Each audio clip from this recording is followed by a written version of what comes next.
Buenas tardes, jóvenes. ¿Me escuchan bien? Sí, ingeniero, se escucha. Bien. Ya, voy a...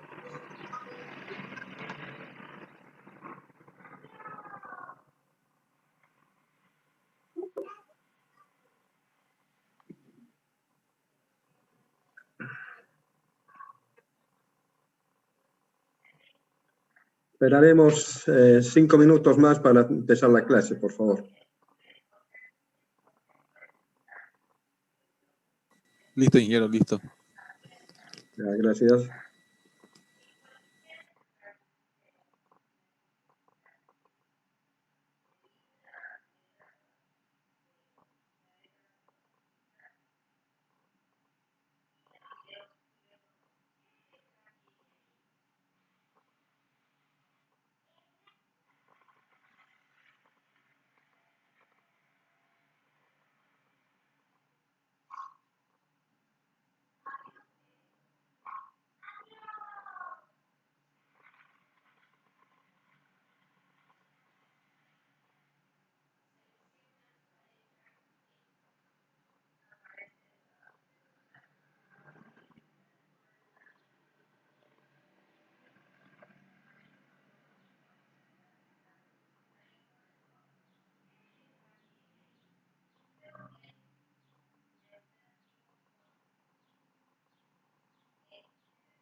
Jóvenes, buenas tardes. Bueno, vamos a empezar ya la clase ahora. ¿Me están escuchando bien? Ingeniero. Sí, ingeniero. Bien, gracias. Vamos a empezar compartiendo nosotros lo que habíamos visto hasta la anterior clase, donde nos decía que una señal puede ser que tenga simetría par o impar, que puede ser par o impar, o también hay algunas señales que no siempre son pares o impares, que no cumplen con esta, no siempre va a ser una señal par o impar, ¿ya? Para esto vamos a ver un video que me gustó mucho. Voy a buscar un momentito, por favor, antes de hacer los ejercicios conmigo, ¿no? Y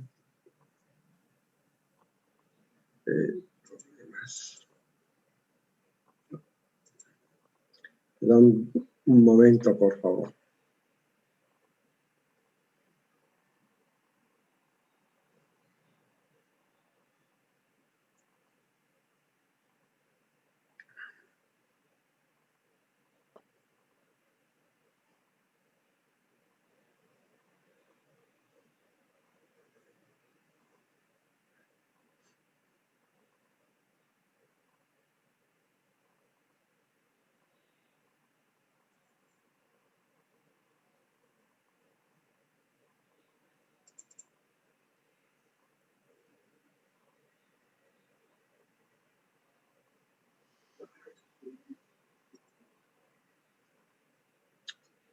Pues está.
Bien, voy a dejar de compartir lo que habíamos visto nosotros ya.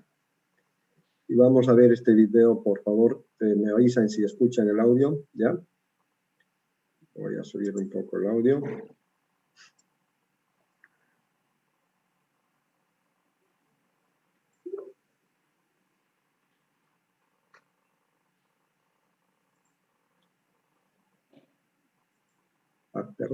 Perdón.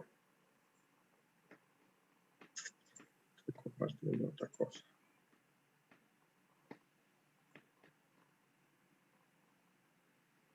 Hola y bienvenidos a otro video de Matefácil. En este video voy a hablar acerca de funciones pares y funciones impares. Vamos a ver qué significa cada una. ¿Están escuchando?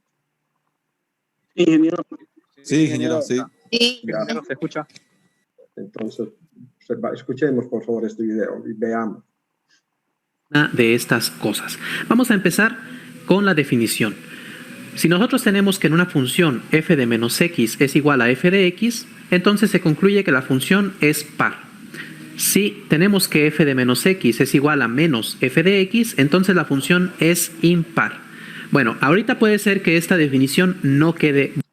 Nosotros hemos visto algo similar, solamente aquí está cambiando las funciones, ¿no? Es lo mismo. Nosotros decíamos, por ejemplo, f de x es igual a menos f de menos x, ¿no? Para cuando era impar. Y en este otro caso era lo mismo, ¿no? Pero está ocurriendo lo mismo. Muy clara qué es lo que significa, así que vamos a ver unos ejemplos para que quede más claro a qué nos referimos con que f de menos x debe ser igual a f de x o bien a menos f de x. Vamos a ver entonces unos ejemplos. Por ejemplo, la siguiente función, f de x igual a x cuadrada. Queremos saber si esta función es una función par o es una función impar. Bueno, lo que tenemos que hacer en primer lugar es calcular f de menos x. O sea, calcular esto de aquí, f de menos x.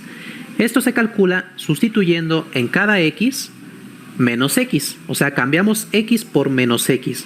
Para esto lo que hacemos es colocar unos paréntesis donde aparezca la x y adentro de esos paréntesis vamos a poner menos x. Noten que aquí como dice x cuadrada, entonces nosotros pondríamos unos paréntesis al cuadrado y adentro de esos paréntesis ponemos menos x. Y lo siguiente que tenemos que hacer es realizar la operación que se nos está indicando aquí. Dice menos x elevado al cuadrado.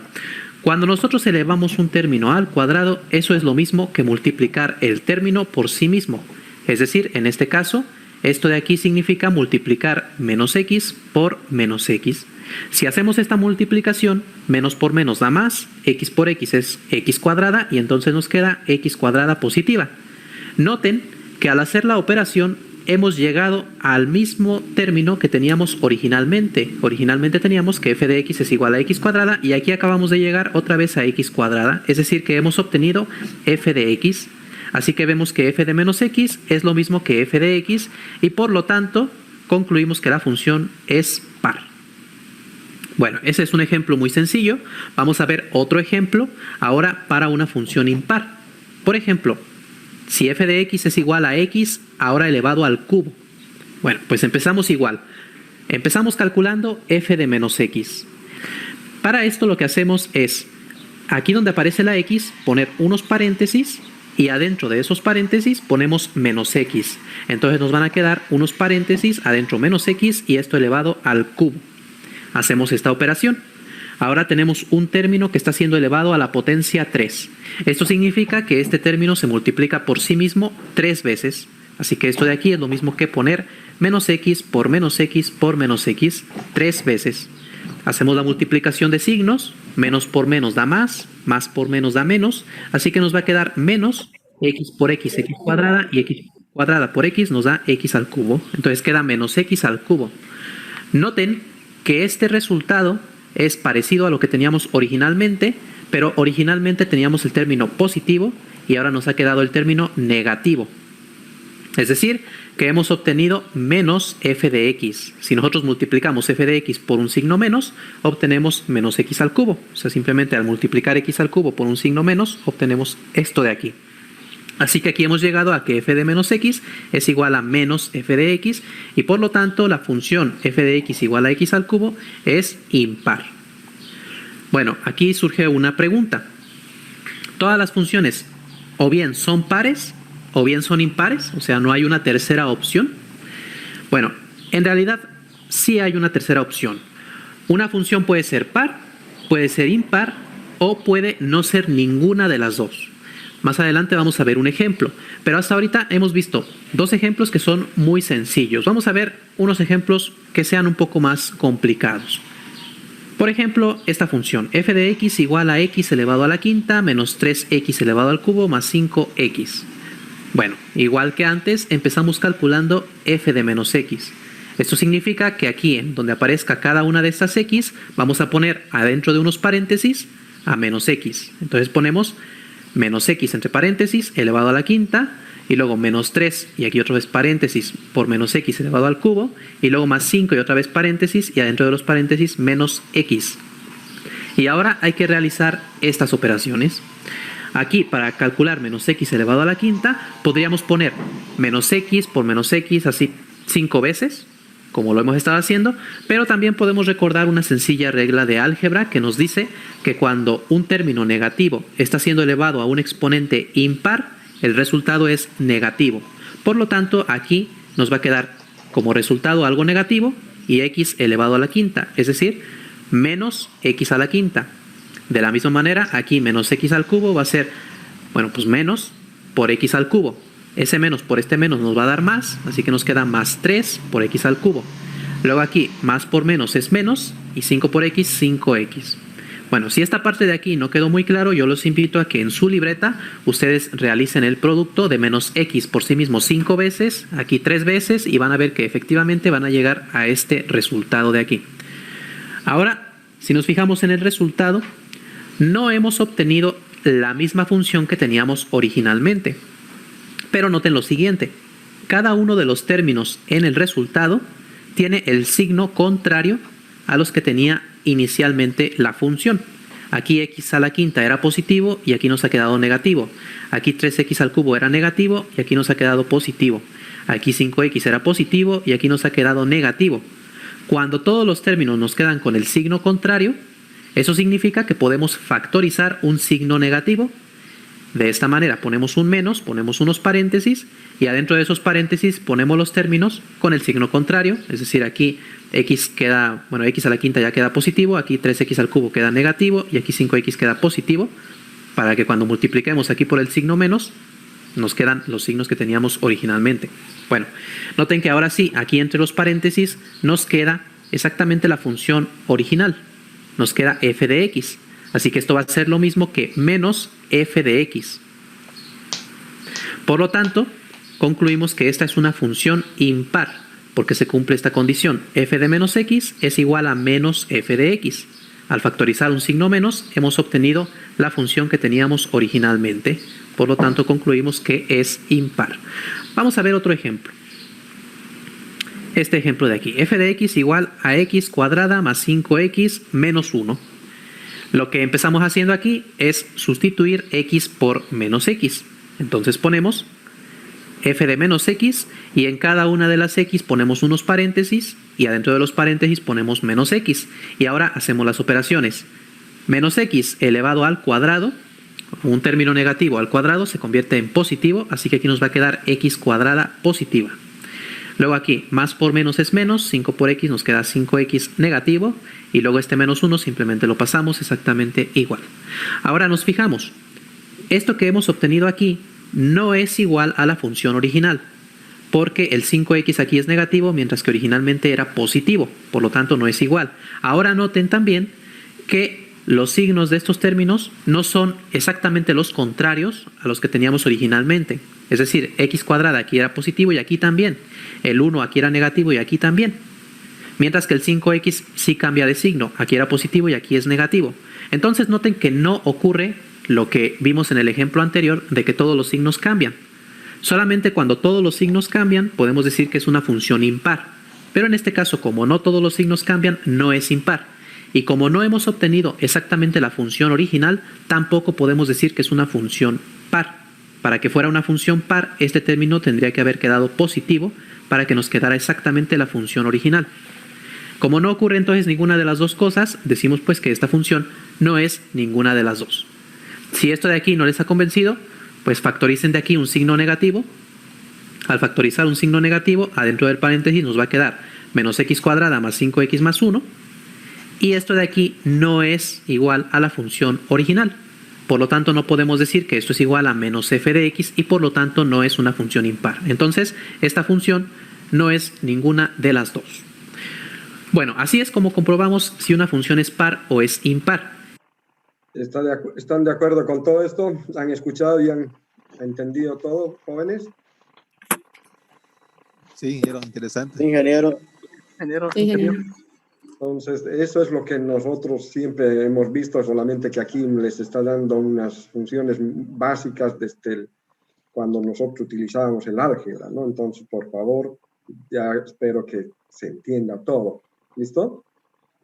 Continuamos, por favor. Esto es mediante la regla que nos dan, la fórmula de la función. Pero también podemos determinar si una función es par o impar a partir de su gráfica y muchas veces esto va a resultar más sencillo. Si nosotros ya tenemos la gráfica de la función, podemos determinar de una manera muy sencilla si es par, impar o ninguna de las dos. Vamos a ver cómo se hace en este caso. Bueno, lo que hay que tener en cuenta es lo siguiente. Una función par va a tener una gráfica que es simétrica respecto al eje Y. Y una función impar va a tener una gráfica que es simétrica respecto al origen. Enseguida voy a explicar qué significa esto de ser simétrica respecto al eje Y y respecto al origen. Vamos a hacerlo con los ejemplos que ya hemos estado viendo. Por ejemplo, la función f de x igual a x cuadrada. Si nosotros la graficamos, su gráfica es una parábola que abre hacia arriba que pasa por el origen. Nosotros, si nos fijamos en esta gráfica, notamos que es simétrica respecto a esta recta de aquí, que es el eje Y. En este caso, lo que significa es que esta parte de aquí, la que aparece aquí en la parte derecha, en el primer cuadrante, es exactamente la misma que aparece en el segundo cuadrante, solamente que reflejada. Es como si esto lo reflejáramos a través de este eje, como si este eje fuera un espejo y reflejara esta parte de la gráfica exactamente igual hacia el otro lado. Otra manera de ver esto es que si nosotros trazáramos una recta horizontal, esa recta horizontal corta a la gráfica en dos puntos y esos dos puntos se encuentran a la misma distancia desde el eje Y. Si nosotros aquí, por ejemplo, trazamos esta recta horizontal que pase por la coordenada 4, por la coordenada y igual a 4, entonces cortaría a la parábola en este punto y en este punto de aquí. Ambos puntos se encuentran a una distancia de 2 unidades respecto del eje Y. Así que, como eso se cumple para cualquier recta horizontal que nosotros dibujemos aquí, cualquier recta horizontal corta la gráfica en dos puntos que están a la misma distancia respecto del eje Y, entonces la gráfica es simétrica respecto al eje Y. Otra manera también de verlo es que si esto de aquí estuviera en una hoja de papel y nosotros dobláramos la hoja a partir de aquí, o sea que este de aquí fuera el doblez de la hoja, al doblar la hoja, esta parte de aquí quedaría exactamente encima de esta parte de aquí. O sea, las dos partes coinciden exactamente al doblar la hoja. Bueno, entonces así podemos determinar que esta gráfica es simétrica respecto al eje Y y por lo tanto la función f de x igual a x cuadrada es una función par, como ya habíamos visto hace un momento. Vamos a ver ahora cómo sería en el caso de una función impar. Para esto vamos a graficar la función f de x igual a x al cubo, que ya vimos que es una función impar. La gráfica de esta función es esta de aquí. Ahora, que sea simétrica respecto al origen ya no significa que va a ser simétrica respecto a un eje. O sea, no es simétrica respecto al eje Y, porque esta parte de aquí no queda exactamente en esta parte de aquí, o sea, no queda reflejado hacia la izquierda. Tampoco es simétrica respecto al eje X, ya que esta parte no queda reflejada hacia abajo. En realidad, que sea simétrica respecto al origen significa que si nosotros trazamos una recta que pase por el origen, esa recta va a cortar a la gráfica en dos puntos que se encuentran a la misma distancia desde el origen. Por ejemplo, si trazamos esta recta de aquí, la recta que aparece en blanco, esta recta pasa por el origen y corta a la gráfica en este punto de aquí y en este punto de aquí. Esos puntos se encuentran exactamente a la misma distancia desde el origen. Eso lo podemos ver aquí gráficamente. Eso ocurre para cualquier recta que nosotros dibujemos. Si en lugar de esta recta, por ejemplo, dibujáramos esta otra recta también pasa por el origen y corta a la gráfica en dos puntos, que es este punto de aquí y este punto de aquí, que se encuentran a la misma distancia desde el origen. Eso va a ocurrir para cualquier recta que nosotros tracemos desde el origen. Podemos trazar varias rectas y ver que todas cumplen lo mismo. La distancia hacia los puntos de intersección es la misma hacia ambos lados. Por eso es que decimos que es simétrica respecto al origen. Así que como en este caso se cumple que es simétrica respecto al origen, esta función es una función impar. Vamos a ver otros ejemplos en los cuales no sepamos cuál es la fórmula de la función, pero podemos decir si es par, impar o ninguna de las dos a partir únicamente de su gráfica. Por ejemplo, esta función de aquí. No sabemos qué función es, no nos han dado la fórmula, solamente nos dan la gráfica y nos pide indicar si la función es par o es impar. Bueno, nosotros tenemos que ver si es simétrica respecto al eje Y o si... A ver, ¿qué dicen ustedes? ¿Es par o impar? Par. Par, ¿no? Está más claro y es muy fácil ya. Es una función par. Pero vamos a seguir escuchando y viendo el video, por favor. Simétrica respecto al origen. En este caso es muy sencillo ver que es simétrica respecto al eje Y, ya que esta parte que aparece del lado derecho es igual a la parte que aparece del lado izquierdo, solamente que reflejada. También podríamos trazar rectas horizontales y nos fijamos en que los puntos de intersección con rectas horizontales se encuentran a la misma distancia respecto del eje Y. Por eso es que concluimos que esta es una función par. Sin saber la fórmula podemos determinar que es par únicamente con la gráfica al darnos cuenta que es simétrica respecto al eje Y. Veamos otro ejemplo. Esta gráfica de aquí. Esta gráfica no es simétrica respecto al eje Y, ya que esta parte que aparece aquí del lado derecho no se refleja hacia el lado izquierdo. Tendría que aparecer aquí arriba también, reflejado de esta manera. Como no aparece reflejado aquí, no es simétrica respecto al eje Y. Ahora hay que ver si es simétrica respecto al origen y para esto lo que hacemos es trazar una recta que pase por el origen y fijarnos en los puntos de intersección. Tracemos una recta cualquiera, por ejemplo esta recta de aquí. Esta recta pasa por el origen, intersecta la gráfica en dos puntos que son este punto de aquí y este punto de aquí y vemos que los puntos se encuentran a la misma distancia desde el origen. Esto ocurre con cualquier otra recta. Vamos a trazar otra recta. Por ejemplo, esta recta de aquí. Esta recta corta a la gráfica en dos puntos que se encuentran a la misma distancia desde el origen. Por lo tanto, vemos que como esta gráfica es simétrica respecto al origen, es una función impar. ¿Cómo se ve la gráfica de una función que no es ni par ni impar? Bueno, pues vamos a verla. Por ejemplo, esta gráfica de aquí. Esta es una parábola y tenemos que ver si es simétrica respecto al eje Y o si es simétrica respecto al origen. En primer lugar, no es simétrica respecto al eje Y, ya que este de aquí es el eje Y lo que aparece del lado derecho del eje Y, que es únicamente este pedacito de aquí, no aparece exactamente igual hacia la izquierda. Para que fuera simétrica respecto al eje Y, este pedacito tendría que aparecer así, exactamente igual, reflejado. Pero vemos que en cambio aparece todo esto de aquí, que no es igual a este pedazo que aparece aquí. Así que no está reflejada respecto al eje Y. Si nosotros dobláramos esta hoja a partir de este eje, si dobláramos esta parte de aquí, de la derecha, encima de esta parte de la izquierda, las gráficas de aquí no coincidirían. También, si nosotros trazamos rectas horizontales, por ejemplo, si trazamos una recta que pase por aquí por la coordenada Y igual a 6, esa recta corta a la gráfica en dos puntos, en este punto de aquí y en este punto de aquí. Pero noten que la distancia que hay desde el eje Y al punto de la derecha es mucho menor que la distancia que hay desde el eje Y al punto de la izquierda. Como las distancias no son iguales, entonces no es simétrica respecto al eje Y. Ahora veamos si es simétrica respecto al origen. Para esto trazamos una recta que pase por el origen. y que corte a la gráfica.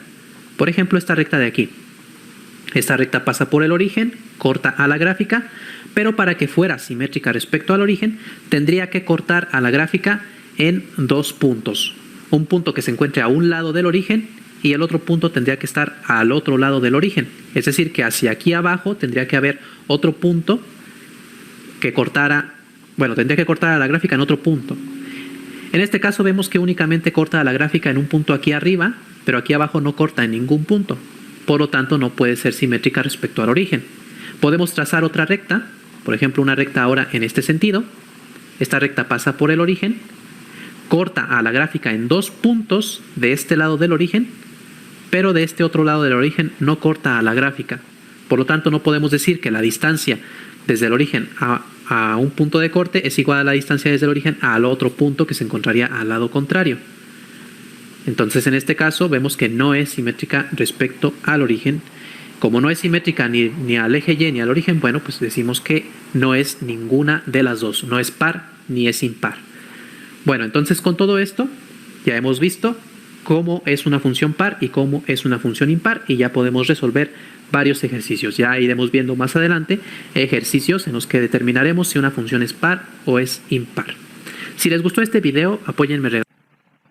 Bien, ya hemos visto el video cómo podemos determinar una función par y una función impar, ¿no?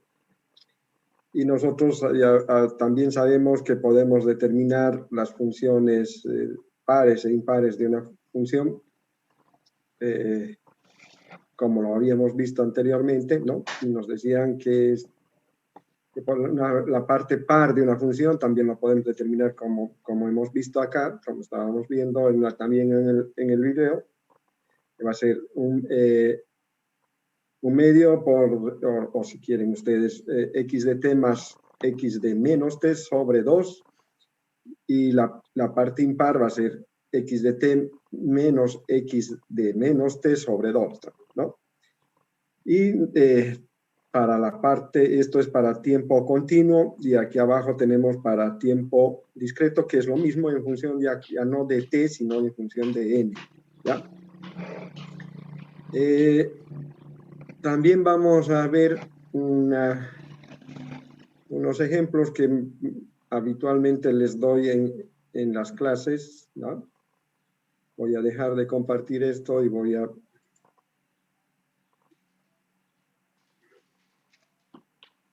me avisan si se ve. Dice, ¿cuáles son las partes par e impar de la función 4 coseno de 3pi por t? ¿Ya? Y nosotros tenemos que saber que solamente aquí esta es la parte par y esta otra de acá abajo es la parte impar, ¿no? En algunos libros, la mayoría casi no les muestran x sub p, que es la parte par, y x sub i, la parte impar, sino x o g, como en este caso, sub e, y x o g sub 0, que esta es la parte impar y esta es la parte par. Lo que nos decía la fórmula era que para hallar la parte par, nosotros tenemos que hacer g de t más g de menos t sobre 2, y lo que hacemos es reemplazar las funciones de todo lo que nos están explicando aquí. Por ejemplo, nos ha dicho a nosotros que cuando hagamos esto solamente es a la parte de la x, como nos explicó en el video también, y nosotros pues escribimos, por ejemplo, esta es la misma función, de aquí arriba, más coseno del ángulo, pero ya negativo, porque nos está diciendo que es menos t sobre 2, y esto nos da que va a ser igual a 8 coseno de 3pi por t sobre 2, y si hacemos operaciones me dice que la parte par, entonces es 4 coseno de 3pi sobre t. En la otra parte, si nosotros queremos hallar la parte impar de esa función, vemos que, por ejemplo, nos dice que es, como habíamos visto, la función g de t menos g de menos t. Y es lo que se está poniendo aquí. Y todo eso sobre 2, ¿no? Por el 1/2 o por lo que habíamos visto anteriormente. Y como están viendo aquí, esto es 0. Por nuestros conocimientos de trigonometría, nosotros sabemos que todo esto es 0, ¿correcto? ¿Me han entendido, jóvenes? Sí, ingeniero. Sí, ingeniero, sí. ¿Sí? Ya, muy bien. Entonces, ¿qué nos dice esto? Sin leer lo que está ahí abajo, aunque ya, ¿qué nos está diciendo esto? Como la parte par nos ha salido, que sí tiene un escrito o tiene un resultado, y la parte impar nos ha salido que es 0, ¿cómo será la función? Me dice esto. Par. Esta función g de t, 4 coseno de 3pi por t, ¿qué función es? ¿Par o impar? Es una función par. Par. ¿Por qué? Par. Porque, bueno, en principio sabemos que el resultado. coseno es par, ¿no? Pero aquí se está viendo que tenemos un resultado en la parte par y por lo tanto nos está diciendo que esta función va a ser par, ¿ya? Y aquí nos está dando 0 en la parte impar, ¿no? Y aquí nos dice, debido a que el coseno es una función par, y hemos visto que sí, realmente es una función par. ¿Están de acuerdo? Sí, ingeniero. Ingeniero. Ingeniero. Bien, vayamos viendo entonces otra otro ejemplo que también es similar, solamente que ya estamos en tiempo discreto, ¿no? Por ejemplo, les dice cuáles son las partes par e impar de la función g de n igual a seno de 2pi por n sobre 7, todo esto multiplicado por 1 más n cuadrado, y cierro paréntesis, y toda esta función, entonces, ¿qué nos va a decir? ¿Cómo es? Si nosotros vamos haciendo y utilizando las ecuaciones que nos dicen cuándo es una función, una parte par, cuándo es una parte impar, nosotros sabemos que esto va a ser la función más la función menos la variable, o sea, va a ser g de n, la función, más la función g de menos n. Y por eso lo estamos escribiendo de esa manera. Todo esto sobre 2.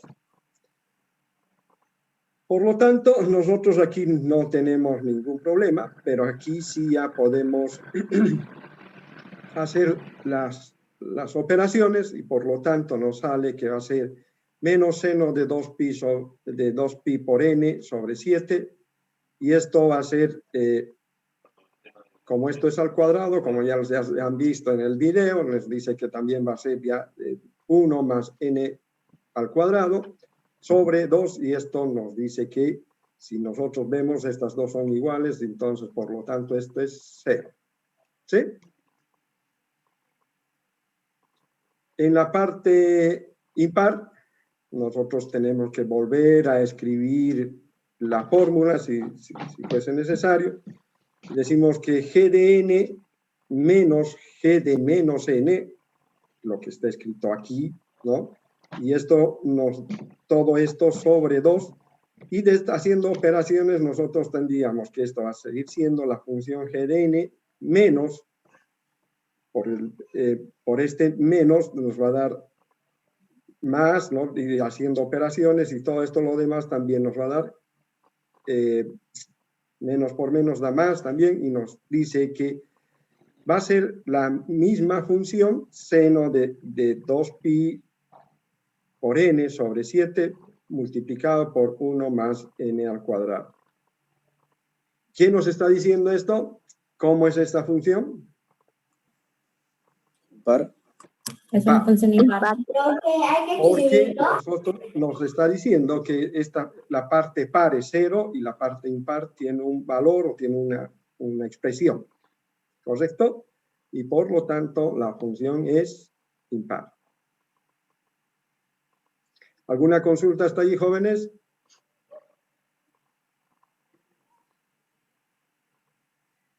¿Nada? No, ingeniero. Ya.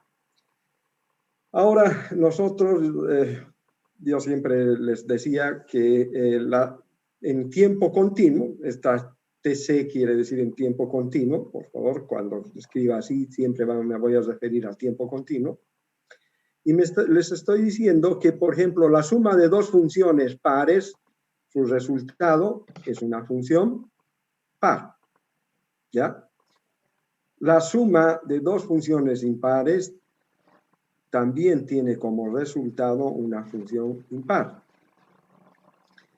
El producto de dos funciones pares tiene como resultado una función par. Fíjense entonces que estamos hablando de sumas, de multiplicaciones y todo esto. Por ejemplo, cuando nos dicen que el producto de dos funciones impares nos da como resultado también una función par. ¿Ya? No siempre va a ser una impar también, sino que está demostrado matemáticamente que el producto de dos funciones impares, su resultado es par. Si dos funciones son pares, su diferencia y cociente, ¿ya?, también son pares. Entonces estamos diciendo que la resta y la división de dos funciones pares tiene como resultado en ambos casos también una función par. ¿Ya? Si dos funciones son impares, su diferencia es impar, pero su cociente es par. Aquí ya hay una variación con respecto a la anterior y nos dice que si dos funciones son impares, la resta, si quieren ustedes, o la diferencia es impar, pero su cociente o división es par. ¿Ya? Si una función es par y la otra impar, su producto y cociente son impares. La derivada de cualquier función impar es una función par. La integral de cualquier función par es una función impar más una constante de integración, porque es lo que nosotros sabemos cuando integramos, ¿no es verdad? Aquí también nos dice que la integral de cualquier función impar es una función par. Nosotros sabemos que la derivada y la integración son las inversas, por eso que nosotros estamos viendo, ¿no? La integral de cualquier función impar es una función par más una constante de integración, es lo que estamos diciendo, y aquí nos está demostrando que son inversas tanto la derivación como la integración. Las integrales de funciones par e impar son respectivamente impares o pares, y también más una constante de integración, ¿no? Ahora, nosotros estamos viendo que vamos a ver que hay una propiedad en las funciones pares y impares en tiempo continuo, y podemos simplificarlo. Si, por ejemplo, les dice g de t, en este caso, como les está mostrando ahí, es una función par y a es una constante real, ¿no? Lo que sí nos ha dicho también en las diapositivas que nosotros estamos utilizando, ¿no? Entonces nosotros, por ejemplo, decimos, queremos integrar esta función. ¿Desde dónde vamos a integrar? Desde menos a hasta a. Integral de g de t por dt es igual a integrar, como ustedes quieran, desde menos a hasta 0 de g de t por dt por la diferencia, más desde 0 hasta a por g de t dt. Y esto es igual a integrar también si nosotros cambiamos los límites de esta integral. Al cambiar los límites solamente tendremos que poner el signo negativo antes de la integral y decimos que nosotros estamos integrando desde 0 hasta menos a, obviamente que ya se da el signo negativo, de g de t por dt, más 0 desde la integral desde 0 hasta a de g de t por dt. Si hacemos un cambio de variable, como nos está diciendo aquí, que lambda va a ser igual a menos t, entonces nosotros tenemos que la integral desde menos a hasta a de g de t por dt es igual también a dos veces, haciendo ya el cambio de variable y viendo que estos de g de t va a ser, son, como es par, tiene que cumplirse esa igualdad. Nosotros sabemos entonces que cuando nosotros tenemos una función par, la podemos expresar con su integral, ¿no?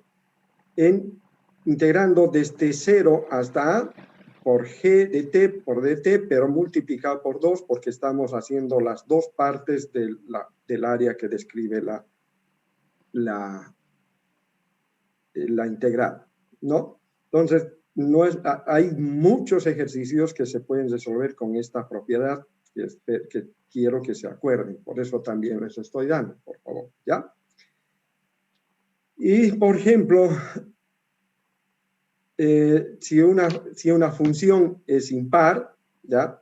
La integral desde menos a hasta a por de g de t por dt va a ser siempre 0, porque si esta función es impar, nosotros sabemos que son áreas que están en contraposición o distintas en signo, digamos, y por lo tanto va a ser 0.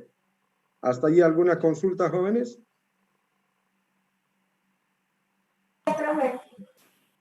No te escuché, Yamile. Ninguna duda, Inge. ¿Los demás, jóvenes? No, ingeniero. Ya, bien. Ahora, en tiempo discreto, ¿qué pasa si las funciones son pares o impares? Si dos funciones son pares, su suma, diferencia, producto y cociente también son pares. ¿Ya? Si las dos funciones son impares, su suma y diferencia son impares, pero su producto y cociente son pares. Si una función es par y la otra impar, su producto y cociente son impares. ¿Ya? Esto lo voy a subir al Classroom para que lo tengan ustedes y puedan leerlo si es que ustedes quieren. ¿Ya? ¿Alguna consulta más sobre funciones pares e impares? No, ingeniero. Claro, ingeniero. Hoy está claro. Bien. Voy a irme entonces a las diapositivas y vamos a ir viendo lo que nos toca a continuación. Y eso es lo que habíamos visto en la anterior clase y nos tocaba ver sobre funciones pares e impares, ¿no? Y les dije que les íbamos a hacer unos ejercicios y eso es lo que estamos haciendo. ¿Ya? Ahora, hay señales estándar o básicas en señales y tenemos que son las señales en tiempo continuo y en tiempo discreto, ¿no es verdad? Por ejemplo, la primera señal que les está mostrando es una señal senoidal que tiene un periodo, que el periodo lo está describiendo sobre 2pi sobre omega. Nosotros ya podemos tranquilamente, nosotros sabemos que omega es igual a ¿qué, jóvenes? 2 por pi por frecuencia. 2 por pi, perdón, por la frecuencia, ¿no? ¿Sí? ¿Pero qué es la frecuencia? 1 sobre el periodo. 1 sobre el periodo.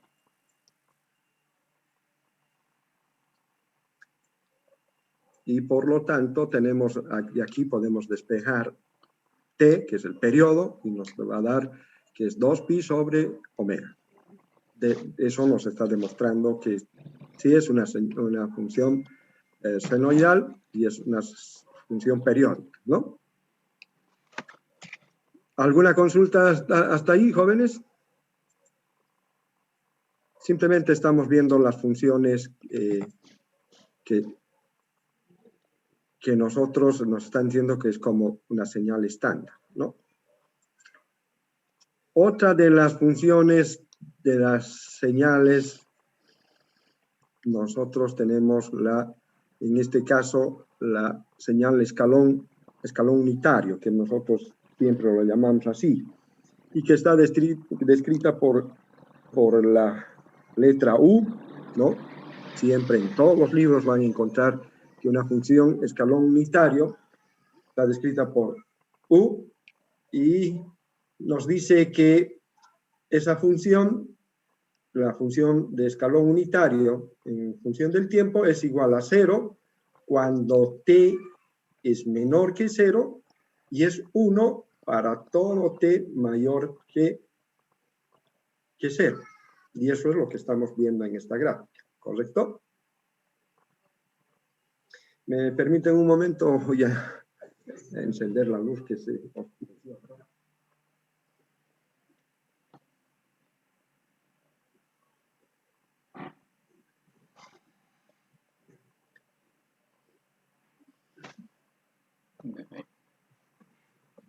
Bien. Y también aquí me está dando otra función escalón que está desplazada y que está invertida, ¿no? ¿Sí o no? Nosotros ya hemos visto cómo se invierte y cómo se desplaza. ¿Están de acuerdo con esa? Si yo pongo U de 1 menos T, ¿están de acuerdo? Me está diciendo que tengo que invertir la señal y desplazarlo, como este es de signo contrario, tengo que desplazarlo hacia la derecha o izquierda. Derecha.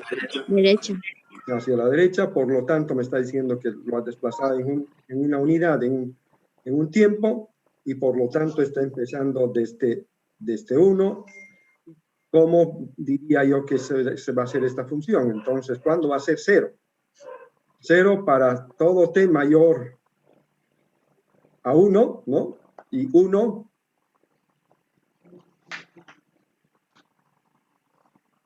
jóvenes, Para todo t menor a 1. para todo t menor a 1. Lo único que me está diciendo es que está desplazada esta.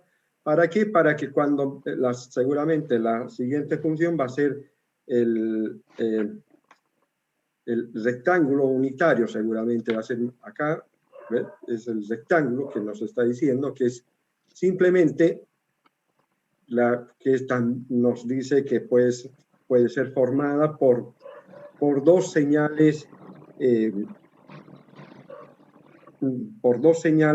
que están o sea, dos señales escalón unitario que están desplazadas en cierta distancia, ¿no es verdad? Nosotros sabemos que la función rectángulo, este rectángulo, aquí es igual cuando nosotros nos referimos a un rectángulo unitario. En este caso ya esta no es un rectángulo unitario porque está en función de esta función, es un rectángulo que está centrado en 3, en el tiempo 3 y tiene una amplitud de un ancho de 4 unidades, ¿no es verdad? Pero nosotros sabemos que, por ejemplo, el rectángulo, si describo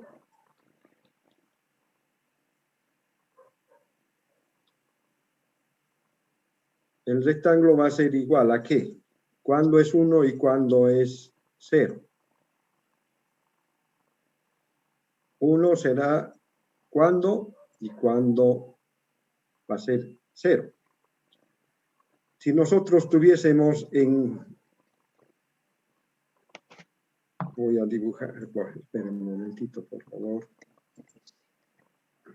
Voy a dibujar con rectas mejor esto.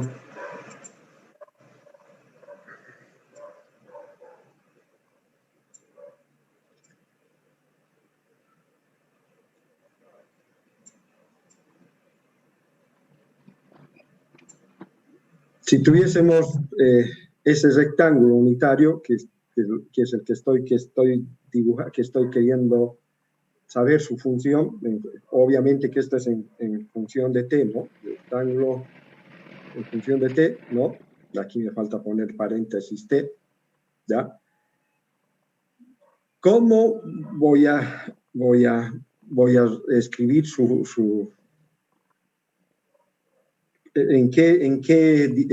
cuándo va a ser 1 y cuándo va a ser 0? Nosotros podemos decir que el módulo, el módulo de t va a ser menor,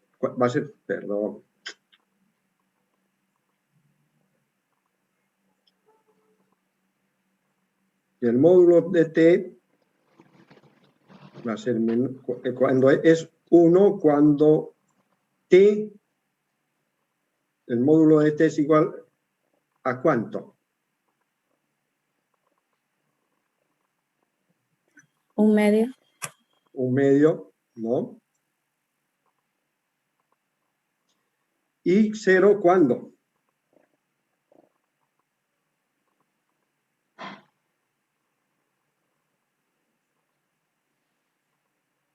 ¿Cuándo será 0? Cuando el módulo de t sea mayor.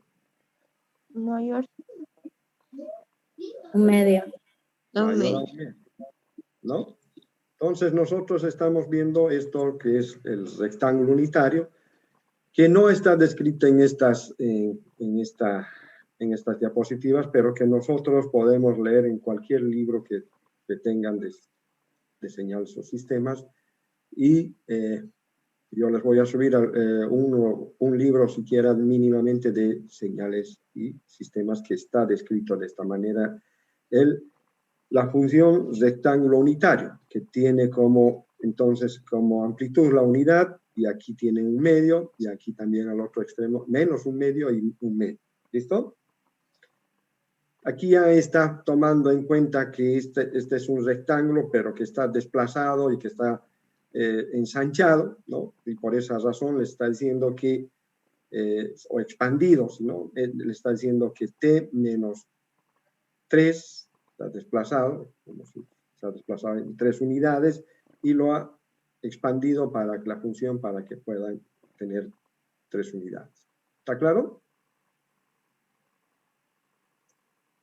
¿Jóvenes? Ingeniero. Bien. Entonces ya hemos visto rectángulo unitario y rectángulo también a través de esto, y vamos a ir a la siguiente. Perdón, voy a borrar todos estos porque estoy con el lápiz. Y vamos a pasar a otra señal básica o función básica, que es el delta de Dirac, que también nosotros lo hemos de ver como una función del impulso unitario, ¿ya? Esta delta de Dirac, que es con la letra griega sigma de t, que está descrita en todos los libros como sigma, que también es, ya les digo, la función impulso unitario, solamente que aquí, como están viendo, no tiene una amplitud definida, y en la función impulso unitario, que tiene como amplitud 1. Por esa razón se llama también impulso unitario, ¿ya? Pero en este caso, si hay la delta de Dirac no tiene una amplitud definida, por esa razón les está diciendo que aquí no tiene 1. Pero si nosotros hablamos del impulso unitario, vamos a tener que su amplitud de esta función máximo va a ser 1, ¿ya? Y nos está mostrando aquí que, por ejemplo, tengo la función delta de Dirac, o también impulso unitario, pues si fuese 1 su amplitud, y nos está mostrando que está desplazada hacia la izquierda en 2 unidades, ¿no? Por lo que nos está diciendo esta función. ¿Alguna consulta hasta ahí? No, ingeniero. Bien, continuamos entonces. Y debe cumplir las siguientes propiedades. La delta de Dirac, ¿no? La integral desde menos t hasta, desde menos t, desde t sub 1 hasta t sub 2 de la integral de la delta de Dirac por dt debe ser 1 para todo cuando la función va desde t1 hasta t2. Y esto es 0, ¿no? Cuando va desde t1 hasta t2, o sea, la función es 0, ¿no? Desde este punto, o sea, que no tiene no tiene una amplitud bastante, no amplitud, sino un tiempo de duración muy grande. En otro caso, va a ser 0 para todos los otros casos. Solamente es 1 cuando t es 0, ¿no?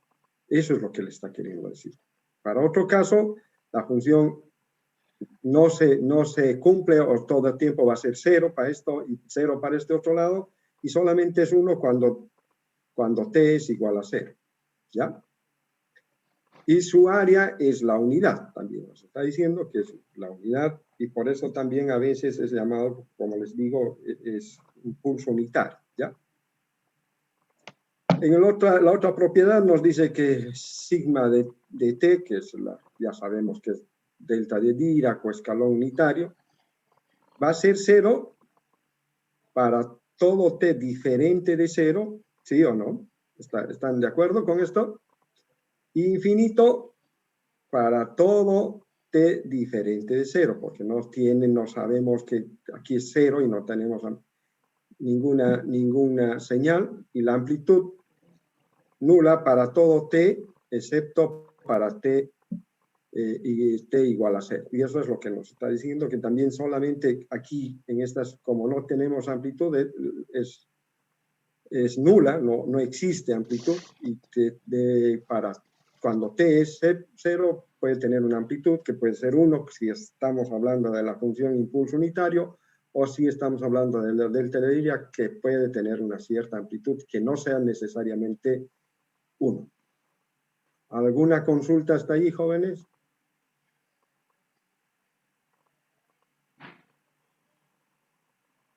Jóvenes.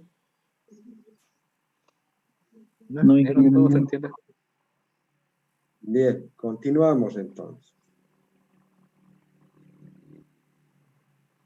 Y aquí nos está también dando algunas propiedades de la delta de Dirac, que nos dice que cuando yo multiplico x de t por la delta de Dirac, si estamos en una... y para multiplicar solamente tengo que saber que esta x de t tiene que estar solamente descrita en t0, porque si no, todo esto sería nulo, ¿no? Y esto es correcto. Entonces, cuando x es igual a 0, sí podemos hacer la multiplicación de estas dos funciones. También nos dice que cuando tengo la función t con un desplazamiento, entonces también tengo que tener que la misma función tiene que estar, la función que nos x de t sub 0, que me está dando, tiene que, para poder multiplicar, tengo que tener x en el tiempo en que la función delta de Dirac, o escalón, impulso unitario, está presente. Solamente está presente cuando nosotros tenemos, porque aquí está presente solamente desplazada en una unidad, ¿no? Lo mismo para estos otros casos, nos está diciendo lo mismo, solamente tiene que estar presente para todos esos casos. Y también aquí abajo nos está diciendo que la integral desde menos infinito hasta infinito de x de t multiplicado por la delta de Dirac o el impulso unitario de t menos de t menos el tiempo inicial o donde está presente, está desplazada el tiempo, simplemente en el tiempo, el delta de Dirac, es igual, nos está diciendo a que hagamos la integral de x de t inicial multiplicada por el delta de Dirac donde está la función delta de Dirac desplazada en una unidad, ¿no? Y esto es igual, nos dice que a la x de t desplazada o que está digamos, en un tiempo t sub 0 que puede ser la original también, ¿no? Y aquí nos dice que otra propiedad que también es para la delta de Dirac, desde menos infinito hasta t, ya no hasta lo infinito, sino integral del delta de Dirac de la función tau por d tau, y nos dice que es 0 para todo tiempo menor a 0, ¿ya? Y es 1 para todo tiempo mayor todo tiempo mayor a 0.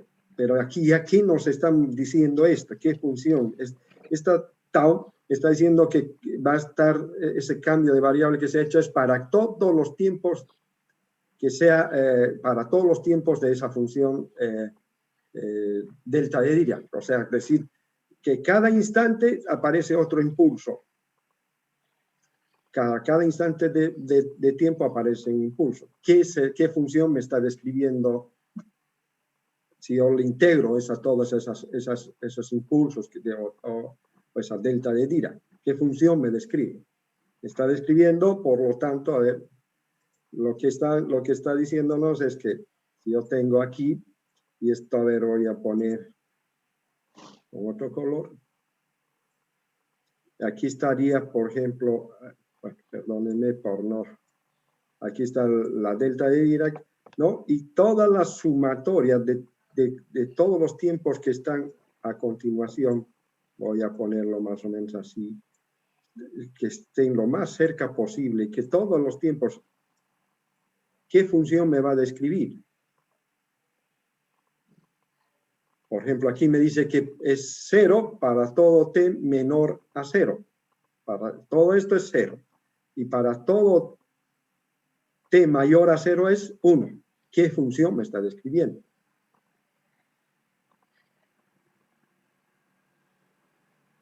Jóvenes, ¿qué función es esta?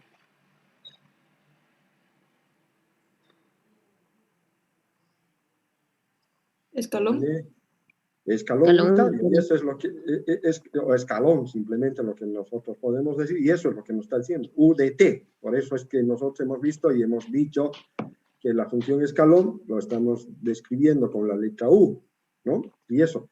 Por eso que al hacer este cambio de variable, perdón, voy a ponerle, este cambio de variable, voy a ponerle, sino, este cambio de variable aquí, me está diciendo que tau es tiempos mínimos en el cual me está describiendo, un tiempo lo más cerca posible al otro y me está describiendo. Entonces, si yo tengo esa función, ¿qué me va a describir? Me está diciendo que es 0 para todo t menor a 0 y es 1 para todo t mayor a 0. Entonces me está describiendo el escalón o el escalón unitario. ¿Correcto? ¿Sí? ¿Están de acuerdo, jóvenes? ¿Seguimos? Sí. Y también me está diciendo otra propiedad que me puede dar, me dice que también puede ser lo mismo que hemos visto anteriormente, pero desplazada en un tiempo, ¿no? Y que me está diciendo que también puede ser 0 cuando t es menor, igual a t desplazado, y 1 cuando t es mayor a t también desplazado. Y esto me dice que también es un escalón unitario que está desplazado en el tiempo. Por ejemplo, si esto fuese 1, el escalón unitario me estaría diciendo que, voy a volver a escribir que este escalón unitario estaría desplazado y por lo tanto, si está desplazado, ¿hacia dónde estaría desplazado? Voy a sobreescribir esto. Si esto aquí fuera 1, digamos, estaría desplazado hacia la derecha en la cantidad de tiempo que nosotros queramos que sea este t sub 0, ¿no? ¿Sí? ¿Están de acuerdo, jóvenes? Sí. Son las mujeres las únicas que contestan. ¿Qué pasa con los hombres? Parece que les están amarrando la boca. Juan Pablo. Se durmieron. Ingeniero, estoy atendiendo. ¿Seguro?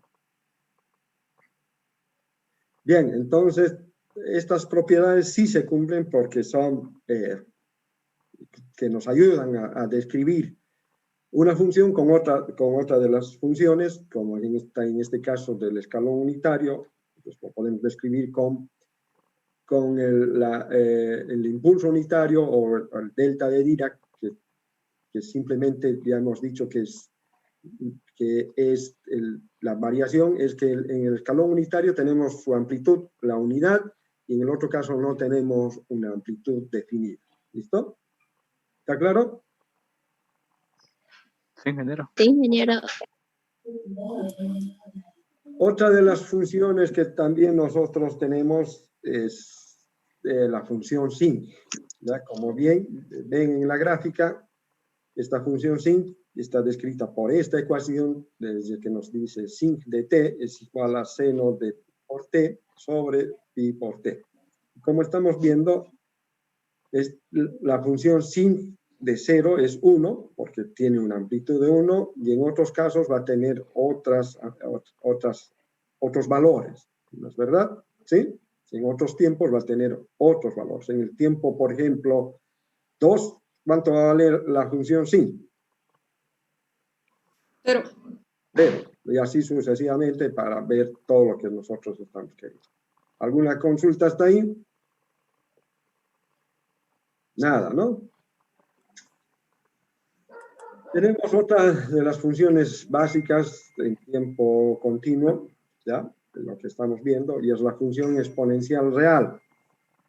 Esta función exponencial real me está diciendo que es la amplitud multiplicada por e elevado a la at, donde la amplitud pertenece a los reales y a, que es el exponente, también pertenece a los reales. Si a es mayor que 0, la exponencial, como es una función exponencial, es creciente, ¿ya? Y como nos está mostrando aquí en la gráfica, cuando me dice que a es mayor a 0, es 0.3 de t, y estamos viendo que esta es una función creciente, ¿correcto? Si a es menor a 0, es una exponencial decreciente, y nos está mostrando que si a es negativo, por decir algo respecto a lo anterior, y es una función decreciente que ustedes ya lo han visto también en matemáticas, ¿correcto? ¿Alguna consulta hasta ahí? Sí. Nada, ¿no? No. Función exponencial compleja, que es otra función, otra de las funciones que nosotros realmente vemos en telecomunicaciones, en todas las áreas por ejemplo, de control o de cualquier otro tipo que queramos ver. Esta función, por ejemplo, exponencial compleja, nos está diciendo que la amplitud también pertenece a ¿qué es la C? ¿Se acuerdan de qué es la C? Números complejos. ¿Complejos? Números complejos. También que A, el exponencial, también pertenece a los números complejos, ¿no? Y me está diciendo que la amplitud, o A, va a ser igual a un módulo de A por el exponencial de J omega, ¿ya? Y A minúscula, que es el exponente, va a ser igual a una parte real y una parte imaginaria, ¿no? como nosotros hemos visto con un poco de variable compleja, es lo que nos dicen siempre acá, ¿no? Y x de t entonces va a ser igual a la a, que nos dice que es esta parte, e elevado a r por t, ¿no? Y ya está descrita después por la igualdad, por Euler, que podemos escribir también de esta manera, ¿correcto? ¿Alguna consulta hasta ahí?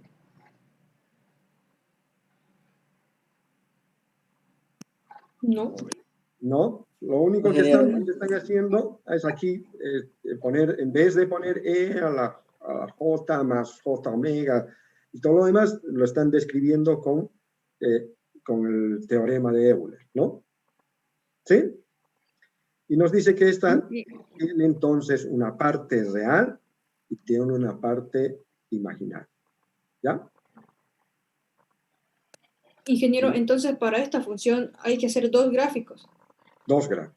Una parte real, si es compleja, tenemos que hacer dos gráficos. Una parte de la parte real, porque nos está diciendo que sí tiene una parte real. Aquí nos está diciendo que tiene una parte real y una parte imaginaria. Y tiene la parte real y tiene la parte imaginaria. En este caso, por ejemplo, ¿cuál sería la parte real?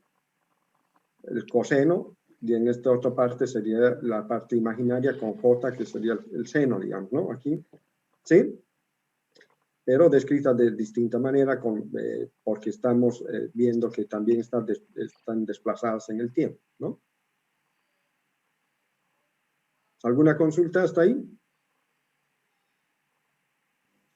No, ingeniero, ninguna. Otra, bueno, aquí terminarían las funciones, pero yo voy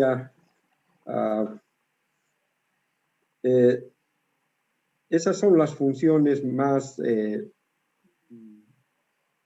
digamos, más utilizadas, pero también les decía que hay una función, por ejemplo, rampa unitaria, ¿ya?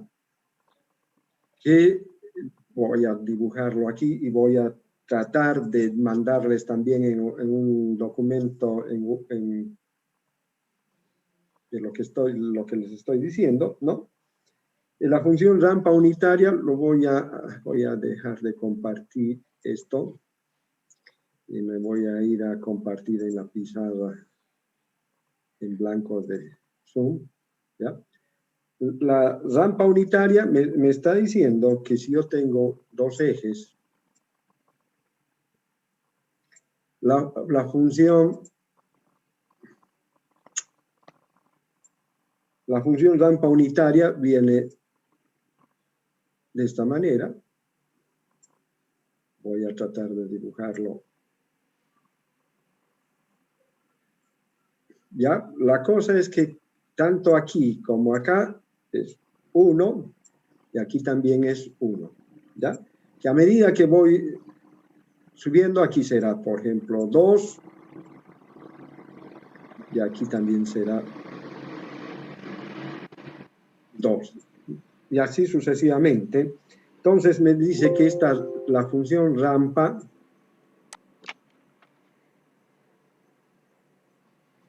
Bueno, este es m por si algún caso.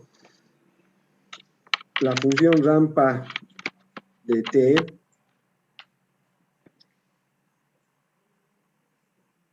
es igual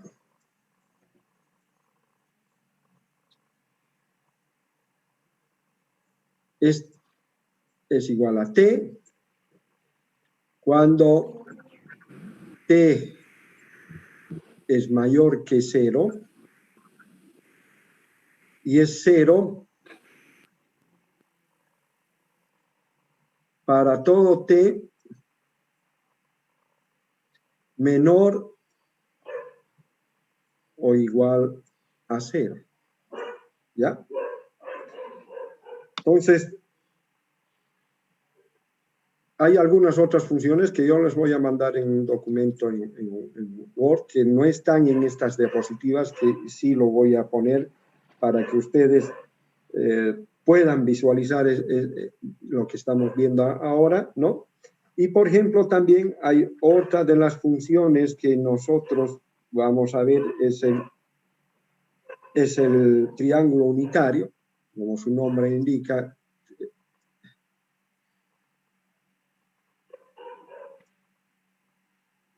Si tengo, bueno, todo esto está en función, estas son la función y esto está en función de t, ¿no? Todo esto es en función de t y aquí es la función que estamos viendo, esto es ramp de t, tendría que ser aquí, y la función rectángulo que nos dice que va a ser, aquí sí puedo escribir tri, que significa triángulo de t. Me está diciendo que el triángulo unitario tiene una amplitud. Tiene una amplitud de 1 y también tiene unas...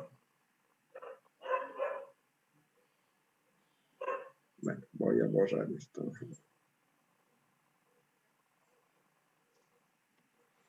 Voy a borrar.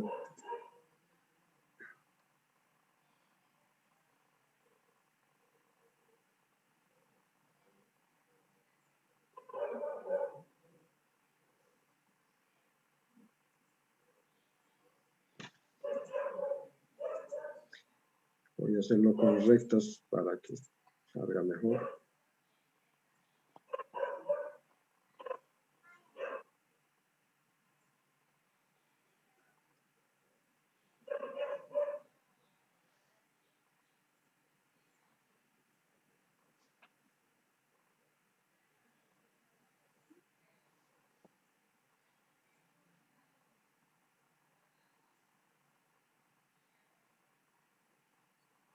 Bueno, no es tan perfecta este triángulo, pero lo que quiero decirles es que su amplitud también va a ser 1 y aquí será, su base también va a ser desde -1 hasta 1, ¿ya? Y me dice que, por ejemplo, esta función, voy a sacarlo de...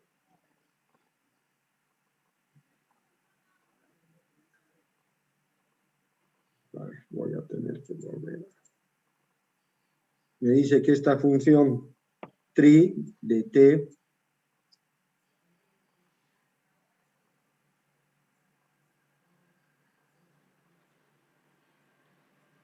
está definida en dos, me dice que va a ser 1 menos el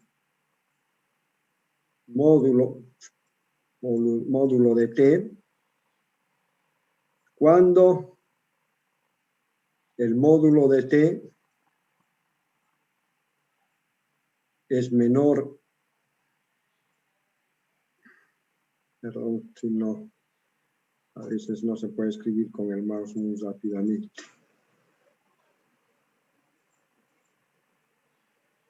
Cuando el módulo de t es menor, les decía, a 1, ¿ya? Y es 0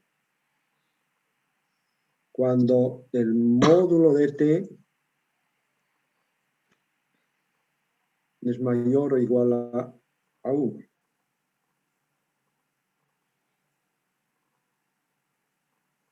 ¿Ya? Entonces, hay algunas funciones que no están dentro de estas diapositivas que yo los voy a mandar un libro para que ustedes lo vean o directamente los voy a mandar en un documento así en Word para que lo tengan. ¿Listo? ¿Qué más entonces nosotros tuviésemos aquí?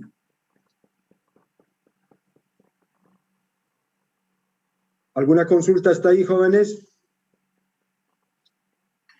No, ingeniero. No, ingeniero. Solamente estamos describiendo las funciones más básicas y estándares que que se utilizan en telecomunicaciones o que se utilizan en señales y sistemas, ¿no? Bien, voy a dejar de compartir esto. Vamos a cerrar esto antes de nada. Voy a dejar de compartir esto y nos vamos a ir a las diapositivas.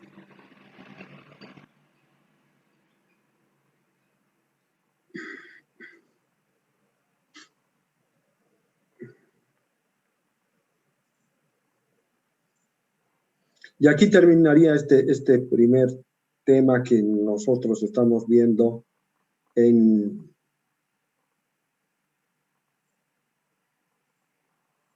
señales y sistemas. Y aquí, bueno, las primeras, no el primer tema, sino la primera sección de este tema, y nosotros estaríamos entrando ya a la segunda sección.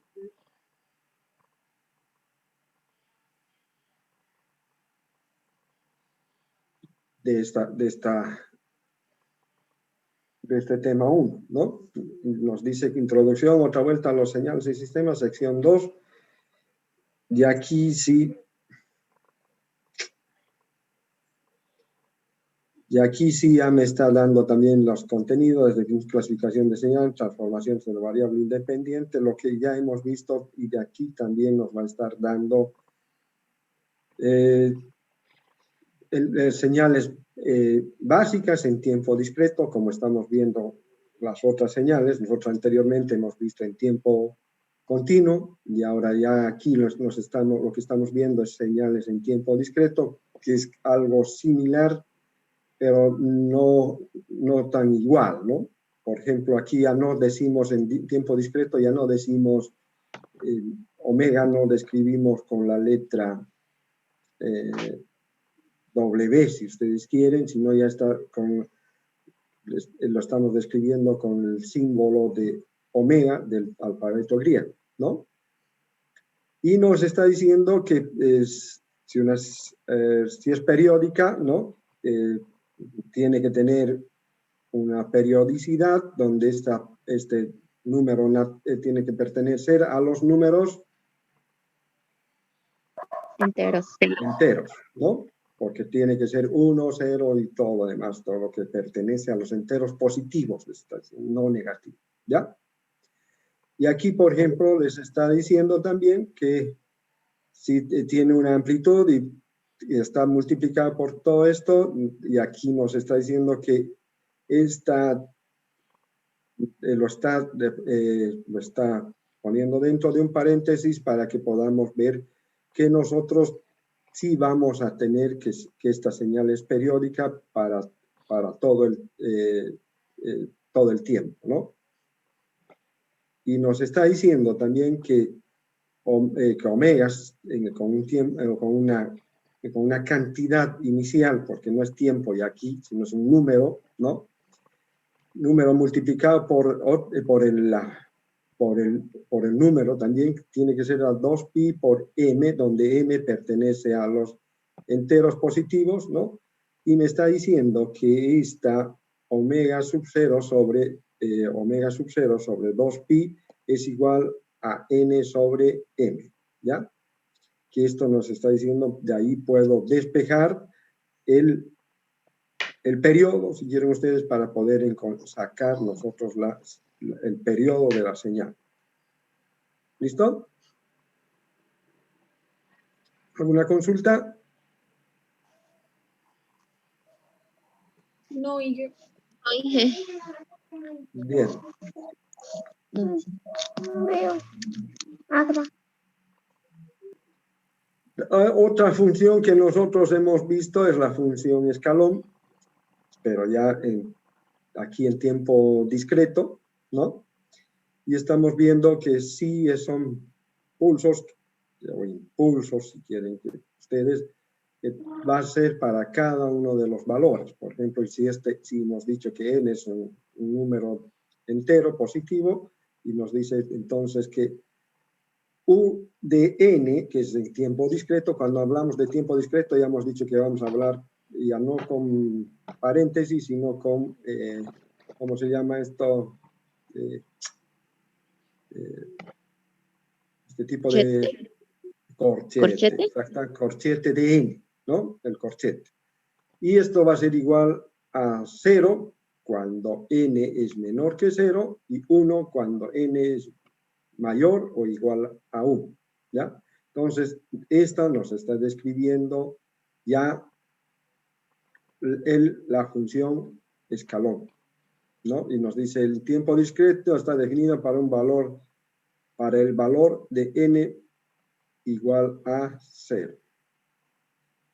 Hay otra, y aquí nos está diciendo que le está llamando ya no como delta de Dirac a la función impulso, ¿no? Y le están llamando delta de Kronecker, ¿ya? Pero que es lo mismo, es lo mismo que nosotros diríamos el impulso unitario, pero en tiempo discreto. Como están viendo, solamente es posible cuando n es igual a 0, ¿no? En otros casos no existe esa función. Esta es la delta de Kronecker o delta de la función impulso, pero en tiempo discreto. Y eso es lo que nos está diciendo, que solamente puede existir cuando n es igual a 0, ¿no? Y aquí también nos está mostrando lo mismo, que sí existe, pero cuando x desplazada en un número, en una cantidad, también lo podemos multiplicar con esto, pero cuando esté desplazada en la misma cantidad que nosotros habíamos tenido. Y todo esto también se cumple y nos dice que por ejemplo, x de n desplazado, ¿no? Y delta de Kronecker es también n igual también desplazado, se cumple siempre y cuando, o sea, se va a cumplir cuando x sea 0 y el delta de Kronecker esté desplazado, o también esté desplazado y sea también una función que esté desplazada en una cantidad, ¿ya? En algunos libros no se lo conoce como delta de Kronecker, sino más que todo se la conoce con el nombre de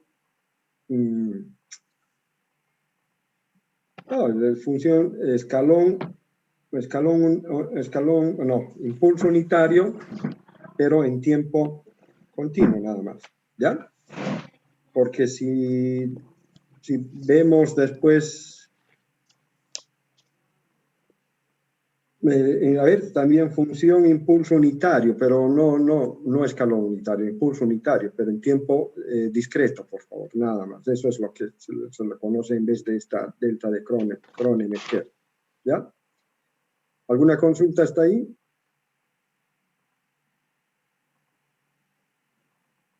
¿Jóvenes? No, Sí, ingeniero.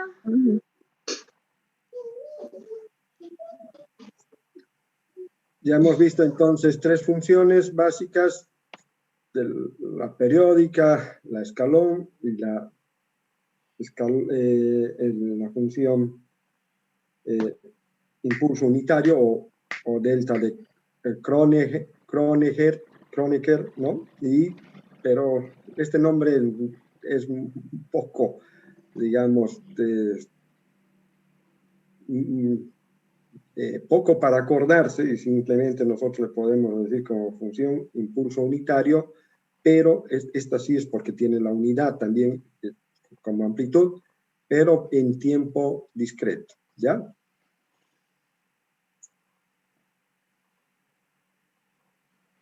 Y aquí estamos viendo ya esa función impulso unitario, o esa delta de Kronecker que hemos mencionado, y nos está diciendo que podemos descomponer como impulsos, ¿no? Estamos viendo que este es un impulso que tiene la unidad, este sería el impulso unitario, más esta señal la podemos descomponer en distintos impulsos, por ejemplo, más nos está diciendo como el impulso que tiene una amplitud 2 y aquí que tiene una amplitud 3, y nos podemos ir describiendo como x de n como una función, una sumatoria desde menos infinito, desde k igual a menos infinito hasta infinito, de x de k por la función impulso unitario o delta de Kronecker de n desplazada en k unidades. ¿Ya? ¿Está claro hasta ahí? Jóvenes, no me contestan. Solamente las mujeres, Yamile, Alison y los demás, o Erika, pero los demás brillan por su ausencia. Son tímidos, Inge. Creo que sí, ¿no? Perdón, ingeniero, perdone. ¿Qué pasa con ustedes, Romer o Fernando? Romer, tengo dos nombres. Es que en pocas palabras, ingeniero, me mandaron a comprar pan. Bueno, ya, pero ¿qué pasa con los hombres? No contestan. Una vez me ha contestado Juan Pablo, el otro Romer, pero después no, son todo lo que las mujeres simplemente las que hablan. Uno dice que está sin micrófono, Inge. ¿Ah, sí? A ver, voy a... en el chat. Sí, ingeniero. Pero igual, de todas maneras, los demás están 27 personas aquí, no creo que todas sean, que todos tengan sus micrófonos dañados. Por favor, jóvenes, les pido que contesten también. No, está bien que ustedes contesten las señoritas, pero me gustaría que también participen los varones, ¿no? Está bien, ingeniero. Bien, ingeniero. Ya, seguimos entonces, por favor.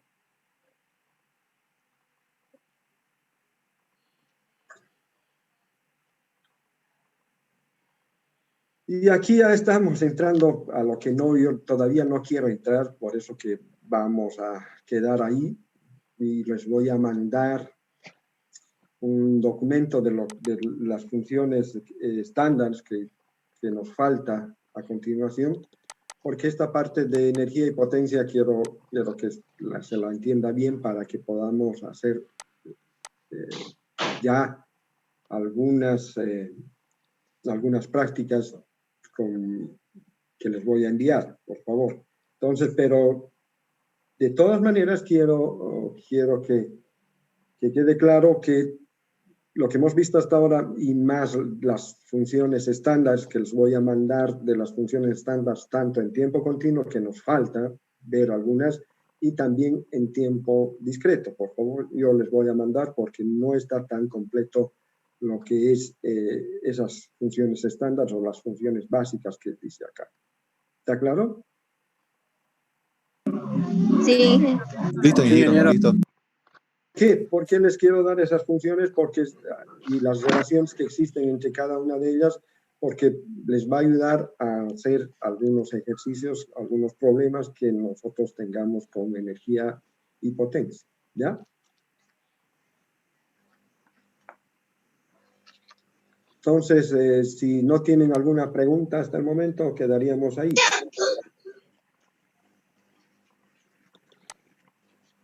Jóvenes, señoritas, ahora sí.